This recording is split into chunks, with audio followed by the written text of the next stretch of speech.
Point Pleasant, West Virginia, is a small town of just over 4,000 people, covering only 3 square miles. But despite its serene exterior, it holds a chilling tale from the late 1960s that continues to instill fear. Reports began to surface of a terrifying creature disturbing the town's outskirts. The sightings were so horrific that some individuals suffered psychological trauma for years after their encounters. The first sighting took place on November 12, 1966, when 5 gravediggers working near Clandinin observed what they believed to be a human flying out from a cluster of trees. They watched as it flew low over their heads before disappearing into the distance. 2 nights later, Newell Partridge, a Salem resident, noticed 2 red objects hovering over a field at the back of his property. Upon closer inspection, he realized the glowing objects were eyes belonging to a tall, dark figure.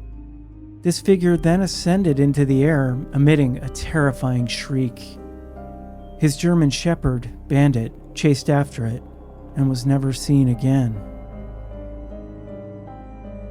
On November 15th, 2 young couples, Roger and Linda Scarberry and Steve and Mary Millette, reported an encounter with a tall gray figure near the TNT area of Point Pleasant to the Mason County Sheriff's Office. This figure, standing about 7 feet tall, with wings folded behind its back, had large red eyes that glowed like car reflectors. Despite accelerating their vehicle up to 100 miles an hour, the encounter ended as they reached the town, with the creature flying back towards the TNT area. Following a press conference where the couples shared their experience, Dr. Robert Smith, a wildlife expert, suggested that the creature might have been an unusually large crane. However, this explanation was met with skepticism, and subsequent reports led to numerous unverified sightings. One notable sighting took place on the evening of November 16th. Raymond and Kathy Wamsley, Marcella Bennett and her baby daughter Tina, were visiting the Thomas family when they saw a large gray figure with glowing red eyes rise from the ground. Marcella, in a panic, dropped her baby but quickly collected herself and her child, running into the house.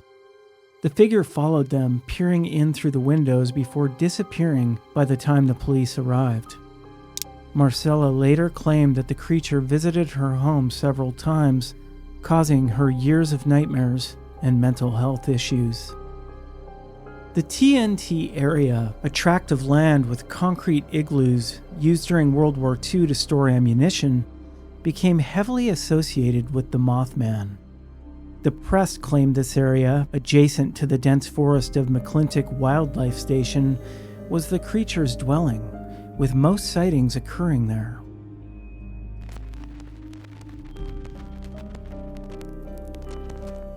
The collapse of the Silver Bridge on December 15, 1967, further fueled the Mothman legend.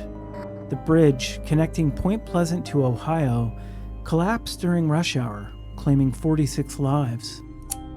Sightings of the Mothman ceased after the collapse, leading many to believe the creature was a harbinger of doom.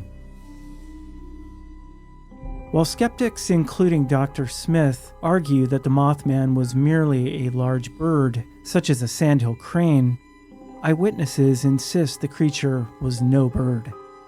They maintain that its eyes glowed red without any light source, and its high-pitched scream bore more resemblance to a human than a bird. The initial sightings took place within days of each other, in different locations, by witnesses who didn't know each other. Sheriff George Johnson, who had known the Scarberrys and Millettes for most of their lives, believed their accounts, suggesting that an unknown cryptid might have been lurking in Point Pleasant. Fringe theories propose that the Mothman represents impending doom or is of extraterrestrial origin. These theories were fueled by reports of UFOs, strange lights, and paranormal activity in Point Pleasant. as well as sightings of the infamous Men in Black. Whether the Mothman was a cryptid, an alien, or an elaborate hoax, something unusual was undoubtedly happening in Point Pleasant in the late 1960s.